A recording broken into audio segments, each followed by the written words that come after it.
افغان ایمرجنګ لوبډلې د لومړي ځل لپاره د آسیا جام اتلولي وګټله چې ورته سیاسیونو او ورزشکارانو پراخه غبرګونونه وښودل. سلامونه ستړي مشئ پام وکړئ د ایران ټي وي یوټیوب چینل څخه ورزشي او مهم خبر ته.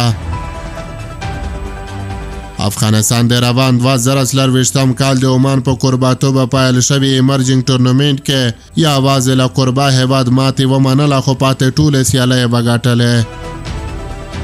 افغانستان په ګروپي سیالیو کې سریلانکا او بنگلادیش مات کړل خو د عمان لخوا یې ماتې ومنله. افغانستان په نیمه پایلوبه کې هند او بالاخره پایلوبه کې سریلانکا په 7 ویکټو ماته کړه چې د اتلولۍ جام یې د لومړي ځل لپاره وګاټه. له دغې اتلولۍ ګټلو وروسته د یو شمېر مشهورو څېرو غبرګونونه. د افغانستان اسلامي امارات مراسیال وایان د حمدالله فطرت لیکي د افغانستان د کرکټ الف لوبډلې د آسیا ایمرجنګ جام په پایلوبه کې د سریلانکا الف لوبډلې ته ماتې ورکړه او د لومړي ځل لپاره د یاد تورنمنټ اتلولي وګټله.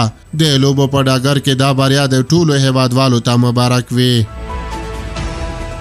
د کابل قومندانۍ ویان د خالد زدرانې لیکي د ځوانانو په آسیا جام سیالیو کې د افغانستان بریا یو وارې بیا ثابته کړه چې د هیواد په کرکټ بورډ کې وړتیا پیژندنه او نظم موجود دی. دغه کامیابۍ ټولې هغه ګنګوسې غلطې ثابتې کړې چې ګواکې د افغان کرکټ پرمختګ تصادفي دی. دا ستره بریا د ټولو هیوادوالو ته مبارک وي. د افغانستان پخوانی ولسمشر حامد کرزي لیکلي د ایمرجنګ آسیا کپ په پایلوبه کې د سریلانکا پر وړاندې د افغانستان د کرکټ ځوانې لوبډلې خواږه او په زړه پورې بریا او د دې ټورنمنټ د اتلولۍ بریا خپلو ټولو ګرانو هیوادوالو ته په ځانګړې توګه د هیواد د کرکټ لوبغاړو ته وایم.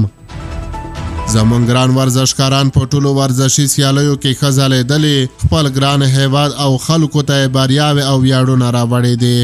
د هیواد او ټولو ورزشکارانو ته د لا زیاتو بریاو په هیله. د پښتون ژغورنې غورځنګ مشر منظور احمد پښتین لیکلي افغان ابدالیانو ته د بریا نیکمرغه وي. الله تعالی د افغانانو ته په راتلونکي وخت کې هم په هر یو ډګر کې کامیابي ورکړي.